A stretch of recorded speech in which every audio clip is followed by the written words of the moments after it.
খ্রিস্ট বিশ্বাসী হিসাবে বাইরের গান বা জগতের গান বা সেকুলার গান বা সিনেমার গান আমরা যেটাই বলি না কেন, সেই গানগুলো আমাদের শোনা উচিত কিনা বা গানগুলো করা উচিত কিনা, এই ধরনের অনেক প্রশ্ন আপনারা করেছেন। অনেকে জানতে চেয়েছেন যখন আমরা এই ধরনের গান শুনি বা গান করি তখন আমরা পাপ করি কিনা। আজকে বাইবেল থেকে এই বিষয়ে আমরা কিছু শিখব। সর্বপ্রথম আমাদেরকে বুঝতে হবে গানের তিনটি দিক আছে। একটা হলো গানের উদ্দেশ্য, দ্বিতীয় হলো গানের স্টাইল বা কোন বাজনা বা কোন রিদমে আমরা করছি সে একটা বিষয়, এবং তৃতীয় হচ্ছে গানের লিরিক্স বা গানের কথা। তো প্রথমে আসি যে গানের উদ্দেশ্য। সর্বপ্রথম বুঝতে হবে যে গানটি আমরা গাইছি বা যে গানটি আমরা শুনছি সেই গানটি কিসের উদ্দেশ্যে লেখা হয়েছে বা কাকে উদ্দেশ্য করে করা হয়েছে। যদি আমরা সাধু দাউদের জীবন দেখি এবং গীতসঙ্গীত আমরা যদি অনুসরণ করি তাহলে দেখব সেখানে অসংখ্য গান কিন্তু দাউদ তিনি লিখেছেন এবং তিনি সেইগুলো ঈশ্বরের উদ্দেশ্যে কিন্তু গানগুলো করেছিলেন। এবং বাকি যেই গানগুলো আমরা ঈশ্বরের উদ্দেশ্যে করি না সেটা কিন্তু ঈশ্বরের উদ্দেশ্যে থাকে না, তাই সেগুলো থেকে আমাদের দূরে থাকাই আমার মনে হয় ভালো। ইফিসীয় তার 5 অধ্যায় 19 পদ। গীতসঙ্গীত আর গান, প্রশংসা ও আত্মিক গানের মধ্যে দিয়ে তোমরা একে অন্যের সঙ্গে কথা বলো, তোমাদের অন্তরে প্রভুর উদ্দেশ্যেই গান হোক।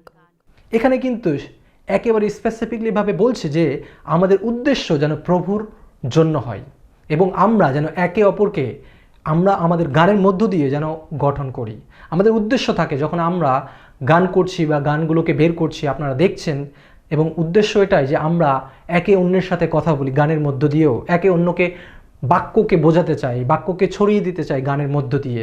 তো সেই উদ্দেশ্য নিয়ে আমরা গানগুলোকে তৈরি করি। দ্বিতীয় যে বিষয় আমরা এখানে জানতে পারছি সেটা হচ্ছে বাজনা কোন ধরনের হবে। তো এখানে অনেক রকম কথা থাকে এবং অনেক ধরনের কথা অনেকে আপনারা বলে থাকেন বা আমরা বলে থাকি। সেটা হচ্ছে কেউ মনে করে যে গানটা খুব ফাস্ট হলে খুব ভালো, কেউ মনে করে না কোনো ধরনের বাজনা থাকবে না, শুধু খালি গলায় গান করতে হবে, কেউ বলে যে না গানটা একটু স্লো হবে বা বেশি ফাস্ট হবে না। তো এক একজনের কিন্তু এক একটা মতামত কিন্তু আমরা অনেক সময় দিয়ে থাকি বা সেইভাবে করি। তো এই জন্য অনেকে আবার যারা স্লো গান পছন্দ করে বা যারা একটু ধীর গতিতে যে গানগুলো হয় সেগুলো যারা পছন্দ করে, তারা আবার ফাস্ট গতিতে যে গানগুলো হয় সেই গানগুলোকে পছন্দ করেন না। কিন্তু এটা কিন্তু একটা ব্যক্তিগত বিষয়। কিন্তু বাজনা কিন্তু সব ধরনের বাজনায় আমরা কিন্তু ব্যবহার করতে পারি। বাইবেল কিন্তু আমাদেরকে বাজনার ক্ষেত্রে বা স্টাইলের ক্ষেত্রে কোনো রকম নিষেধাজ্ঞা করছে না, বরং বাজনাকে ব্যবহার করতে বলছে। এবং সেই সময় বাইবেলের সময় যে সমস্ত বাজনা ছিল বা যে সমস্ত ইনস্ট্রুমেন্ট ছিল সেগুলো তখন ব্যবহার করেছে। এখন আমরা আধুনিকভাবে অনেক কিছু অনেকভাবে অনেক স্টাইলে করছি, কিন্তু উদ্দেশ্যটা যদি আমাদের ঠিক থাকে যে হ্যাঁ আমরা প্রভুর উদ্দেশ্যে সে বাজনা করছি বা বিভিন্ন স্টাইলে গান তৈরি করছি, তাহলে আমার মনে হয় না সেটা কোনো সমস্যা। 3 নম্বর যে বিষয়, এটা খুব গুরুত্বপূর্ণ, আর সেটা হলো গানের কথা। এখানেই হচ্ছে সবথেকে গুরুত্বপূর্ণ বিষয় এবং এখানেই আপনি আপনার সবথেকে ভালো উত্তর আপনি পেতে পারেন। আর এখানে যদি আমি বাইবেলের পদ দেখি, ফিলিপিও তার 4 অধ্যায় 8 পদ। শেষে বলি, ভাইয়েরা, যা সত্যি, যা উপযুক্ত, যা সৎ, যা খাঁটি, যা সুন্দর, যা সম্মান পাওয়ার যোগ্য, মোট কথা যা ভালো এবং প্রশংসার যোগ্য, সেই দিকে তোমরা মন দাও। এবার আপনি বলুন, এই যে বাইবেলের পদ আমরা দেখলাম সেখানে বলছে যা সত্যি, যা উপযুক্ত, যা সৎ, যা খাঁটি, যা সুন্দর এবং প্রশংসা পাওয়ার যোগ্য, সেই দিকে আমাদের মনকে কিন্তু দিতে বলছে। আমরা কিন্তু এখান থেকে স্পষ্ট বুঝতে পারি যখন আমরা বাইরের কোনো গান শুনছি তার মধ্যে সেই খাঁটি বা সেই সত্য বা সম্মান পাওয়ার যোগ্য কোনো কিছুই তার মধ্যে কিন্তু নেই। এটা এমন নয় যে আপনি বাইরের গান শুনতে পারবেন না বা কোনো মিউজিক শুনতেই পারবেন না, কিন্তু গানের যে কথা তার উপরে আপনাকে খেয়াল রাখতে হবে। যেই কথাগুলো হিংসা তৈরি করে, যে কথাগুলো একে অপরকে ভালোবাসতে না বলে, যেই কথাগুলো বাক্যের বাইরে, যে কথা যে গানের মধ্যে গালাগালিকে প্রকাশ করা হচ্ছে, যেই গানের মধ্যে যৌনতাকে প্রকাশ করা হচ্ছে, সেই ধরনের গানকে শোনা থেকে আমাদের অবশ্যই বিরত থাকতে হবে। সেই ধরনের গানকে আমাদের অভ্যাসে আনা মানে বা শোনা মানেই আমি মনে করি সেটা অবশ্যই পাপ। এবং আপনি এমনি জগতের যে সমস্ত গানগুলো রয়েছে, যদি সেটাকে আপনাকে ইনফ্লুয়েন্স না করে, অর্থাৎ প্রবাহিত না করে, আপনার জীবনকে যদি প্রবাহিত না করে, তাহলে আপনি জাস্ট এনজয়মেন্টের জন্য, এন্টারটেনমেন্টের জন্য সেটা আপনি করছেন, সেটা সেই পর্যন্ত ঠিক আছে। কিন্তু আপনার জীবনকে যদি সেই গানগুলো, সেই কথার মধ্য দিয়ে যে আপনি আপনার জীবনকে প্রবাহিত করেন, তাহলে অবশ্যই বাইরের গান থেকে দূরে থাকার প্রয়োজন রয়েছে। বন্ধুরা, আমি সর্বোপরি বলতে চাই যে আপনি যখন বাইরের কোনো গান শুনছেন বা জগতের গান শুনছেন, আপনার জন্য প্রাথমিকভাবে কোনো সমস্যা নেই, কিন্তু আপনাকে সতর্ক থাকতে হবে যেন বাইবেল যা আমাদেরকে শিক্ষা দিচ্ছে তার বিপক্ষে যে গানগুলো রয়েছে বা যা কিছু ঈশ্বরকে সন্তুষ্ট করে না, সেই ধরনের বিষয়কে চর্চা করা বা আয়ত্ত করা অবশ্যই খারাপ এবং তার থেকে অবশ্যই বেরিয়ে আসার দরকার রয়েছে। আমি ব্যক্তিগতভাবে মনে করি, যদি আপনার লক্ষ্য থাকে যে আপনি স্বর্গে তার প্রশংসা, তার মহিমা করবেন, কারণ বাক্য আমাদেরকে বলছে আমরা কিন্তু স্বর্গে তার গৌরব প্রশংসা করব, আর সেটা যদি আমাদের লক্ষ্য থাকে, তাহলে এই পৃথিবীতে থেকেই আমাদেরকে কিন্তু প্রস্তুতি নিতে হবে। তাই যতটা আপনি পারবেন বাইরের গান থেকে, বাইরের বিষয় থেকে বিচ্ছিন্ন থাকতে, ততটাই আপনার জন্য ভালো। আপনি আরও নতুন নতুন গানকে আবিষ্কার করুন প্রভু যিশুর জন্য। অনেক সময় আমি দেখেছি যেটা আমাদের জন্য সমস্যা আমি মনে করি, সেটা হচ্ছে বিভিন্ন সিনেমার গানকে আমরা যিশুর নামকে যুক্ত করে সেগুলো গান গাওয়ার চেষ্টা করছি।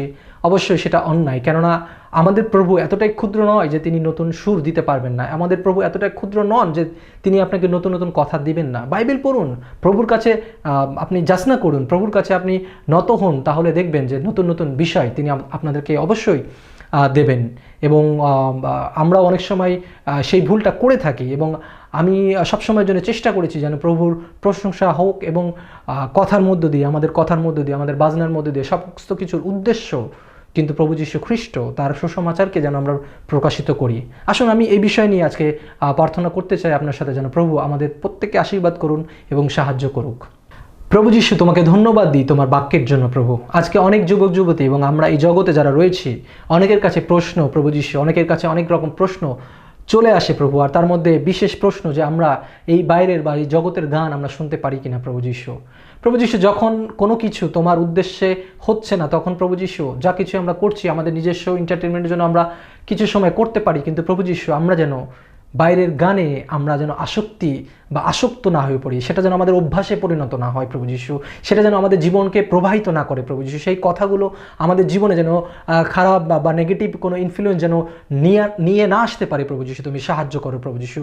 এবং যত বেশি আমরা তোমাতে সময় দিতে পারবো, যত বেশি তোমার গান আমরা শুনতে পারবো, তত বেশি আমরা তোমার জন্য আশীর্বাদকৃত হব, তোমার আশীর্বাদ আমরা পাবো। সেই জিনিসটা বা সেই বিষয়টা যেন আমরা বুঝতে পারি, সেই জ্ঞানটা যেন আমরা অর্জন করতে পারি প্রভু যীশু।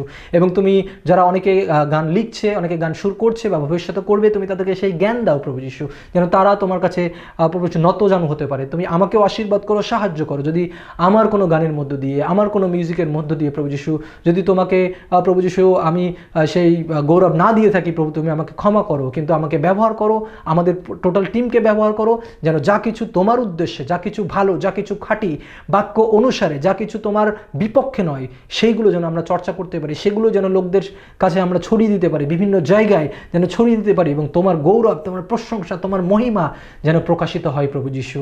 তুমি সেই শিক্ষা আমাদের মধ্যে তুলে ধরো প্রভু যীশু। নতুন নতুন গান প্রভু যীশু, নতুন নতুন মিউজিক প্রভু যীশু, নতুন নতুন বিষয়গুলো তুমি আমাদের মধ্যে গড়ে তুলে প্রভু যীশু, সেই দাউদের মতো প্রভু।